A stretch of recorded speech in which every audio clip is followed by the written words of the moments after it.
great, first month of January in 2023. My name's Jensen, and this is Casey. Hello. Yes, we are both events hosts here at Antonelli's, and we are here to show you the cheeses of the month. So I'm sure a lot of you were lucky enough to receive a Cheese of the Month Club membership as a holiday present this year. I know for me personally, you would be my best friend for life if somebody wanted to ship me cheese every month. So congratulations to everyone. And so we wanted to kick off the year and welcome all of our new members and all of our returning members by showcasing one of our most favorite cheesemakers, Sid Cook, over at Carr Valley Creamery in Wisconsin. Sid Cook is, to put it lightly, a prolific cheesemaker. Over at Carr Valley Creamery, they make over 100 different kinds of cheese, which is insane to me because, literally, I sleep 6 hours a night and I feed my cat, and I'm like, good job, I'm accomplishing so many things in my life. And Sid Cook makes 100 different kinds of cheese, but okay. He is also one of the most award-winning cheesemakers in all of North America. He has acquired more accolades and awards than any other cheesemaker in North America. Which is just bonkers to me, and we are so stoked to be able to carry some of his products. Carr Valley Creamery up there in Wisconsin has been in operation since at least the 1800s, so he's a fifth generation cheesemaker. His son actually works there now, continuing on the legacy, so lots of cheese love happening in Wisconsin in general, but also more specifically at Carr Valley Creamery with Sid Cook. So, Jensen, do you want to kick us off with our first cheese in the COMC? Yeah, of course. So we are going to try these cheeses with you because how could we not? We like cheese. I don't know if you know this or not about us. You may figure it out. We enjoy cheese. Yes, very much. Yeah. But the first cheese that we're going to be trying is actually on the other side of this plate. But this is just a plain, fresh chev from Sid Cook of Carr Valley. Specifically chev. It actually originates from kind of the Mediterranean era, but it got super popular in France, and chev actually just kind of directly translates to goat. So this is just your freshest goat cheese. It's got a really nice lactic flavor to it. It tastes very kind of tangy. It might have a bit of citrus notes to it. Very, very nice. So let's pop some of this. Perfect. Yeah, my favorite fun fact about chev in general is that chev literally just means goat. It does not mean cheese. So if you go to France and you order chev, they will bring you a goat. That's not what you want. Don't do it. Make sure that you're asking for cheese. Yes. It is delectable. It's very thick. Really coats your mouth. I think a great pairing with this would be kind of a dry sparkling, something like a cava or a dry, a brut champagne. Or even a dry cider. Mm-hmm. Yeah. Yes, definitely. The nice apple notes would be really great with this type of cheese. Oh, that's so tangy and wonderful. All right, awesome. So now that we have breakfast covered for you for the next week or so, we are going to move on to the second cheese, which is this cheese called Mobe. And what I want you to do when you open up your Mobe is I want you to look very, very closely at it. And you will see, first and foremost, that there's a little gray line in the center, right? And then when you look even closer, you'll notice that one half of the cheese of that gray line is darker and the other half is lighter. And that is because this is actually two different kinds of cheese kind of mushed on top of each other. The darker half is made from sheep's milk and the lighter half is made from goat's milk. And that color difference is because sheep cannot process beta-carotene. So when sheep are eating fresh green grass, they're taking in all that beautiful beta-carotene, it binds to the milk fat and then concentrates into the cheese and creates this beautiful sort of buttercup yellow color.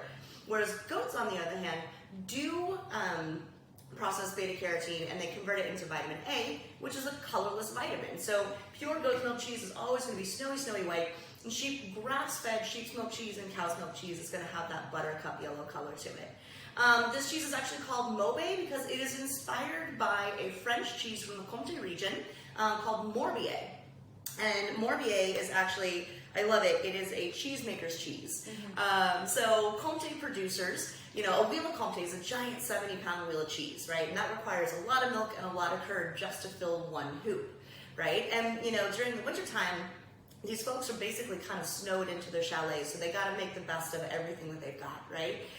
So if they, make a big wheel of cheese and there's a little bit of curd left over, but not enough to make another 70-pound wheel of cheese, they take a smaller hoop and they put that leftover curd in the smaller hoop, and then traditionally would sprinkle vegetable ash over the top to kind of protect it overnight.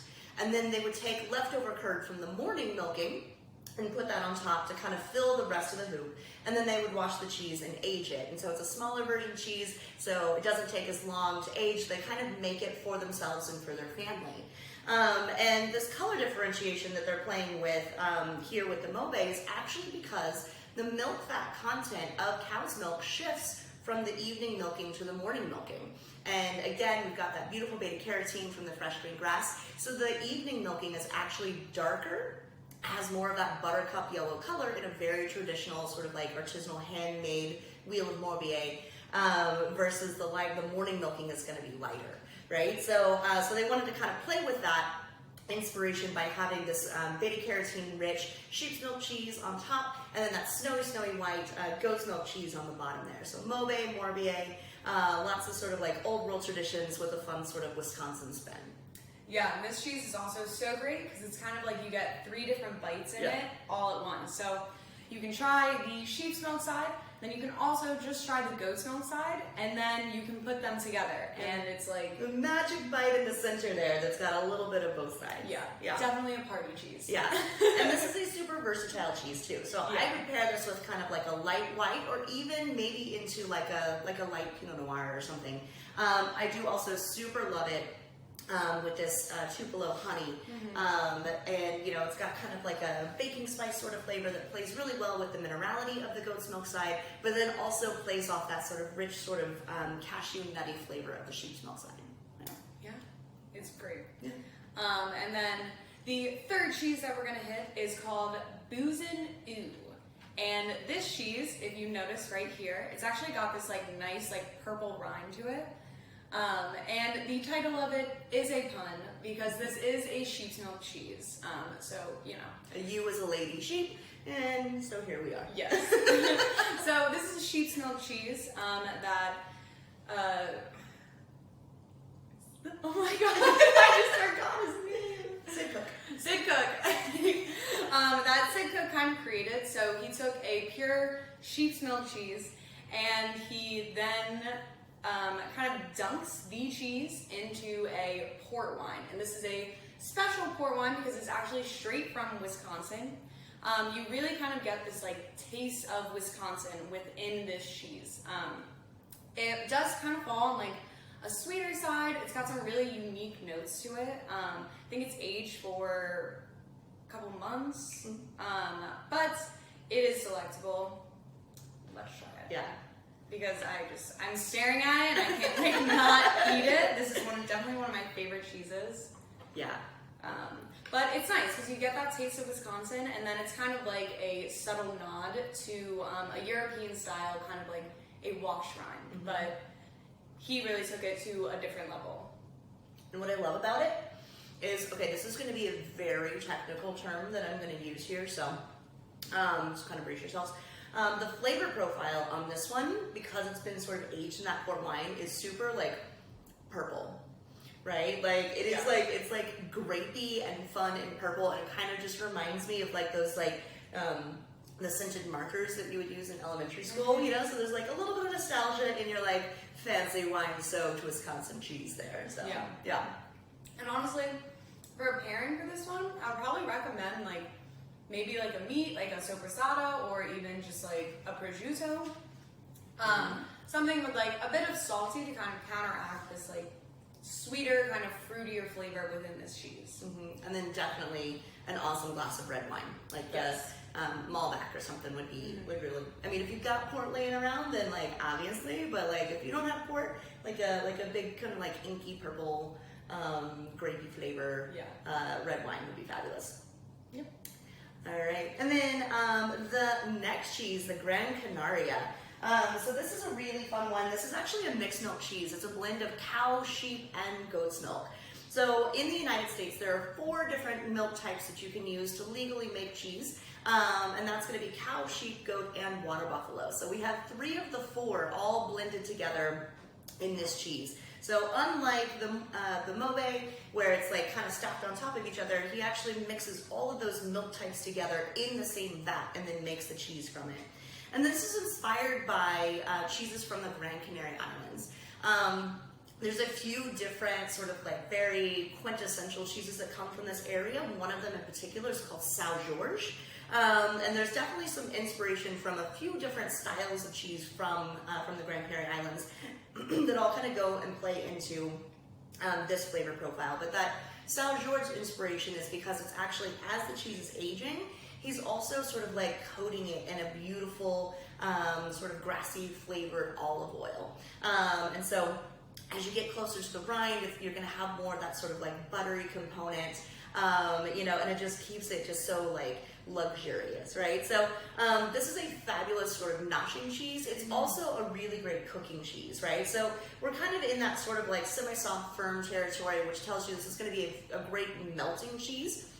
If you want to kind of like incorporate it into like a macaroni and cheese or like polenta, basically any kind of hot carbohydrate that you want to just like make cheesy, would be fabulous with this. But it also is definitely robust enough that it definitely also stands on its own. So fabulous just for like, you know, noshing on. It's a great finishing cheese because it does have some kind of like Parmigiano Reggiano sort of flavor profiles to it, you know? So super, super versatile. And of course, like how often do you really get to eat cheeses from like the Canary Islands? I mean, like we do because we have the most amazing jobs in the world. But you know, so this is a really cool, like really cool inspired cheese, and I'm super stoked that y'all get to try it. Yeah. And for pairing on this one, I would probably recommend like a brighter kind of like a white wine, kind of in like the realm of the Sauvignon Blanc, or even this like beautiful Gruner. I know that this is Casey and I, one of our favorite wines that we sell, but just very bright, very vibrant, excuse me, to kind of like really emphasize the nice flavors in this cheese. All right, are we ready for the grand finale, y'all? Yes. Yeah. So our final cheese is in the style of a blue cheese. So this is Sid's Penta Cream. So this is a cow's milk blue cheese. They reference this one as kind of like an American Gorgonzola, which, I mean, who doesn't love Gorgonzola? Right? But the cool thing about this specific cheese is that it's actually got 5 times more the amount of cow's cream in it. And here's the thing, I don't know if you know this or not, but butterfat, you know, when there's extra butterfat is delicious, you know, and the more that's in it, the more delicious whatever the thing is, because butterfat. Yeah, definitely. So you get that really nice, like, delicious creaminess of the butterfat in this cheese. But then, since it's blued, it's kind of like evens out because a blue cheese brings in that like nice minerals and nice saltiness in the cheese. So it really kind of combats it and just makes it go really nicely together. Yeah, absolutely. And what's really cool about a higher butterfat content blue cheese is what that penicillium roqueforti is doing is it's breaking down the fatty acid chains. And so when you have a whole bunch of fatty acid chains, that means that there's some that are never going to get broken down, right? So it retains that sweet cream sort of flavor and that sort of like luxurious, sort of like palate coating essence to it without necessarily being too like spicy, right? So if blue cheese is in any way intimidating, which I get it, like, you know, mold can be scary, right? Of course, yeah, of course. This is definitely like, this is a great place to start.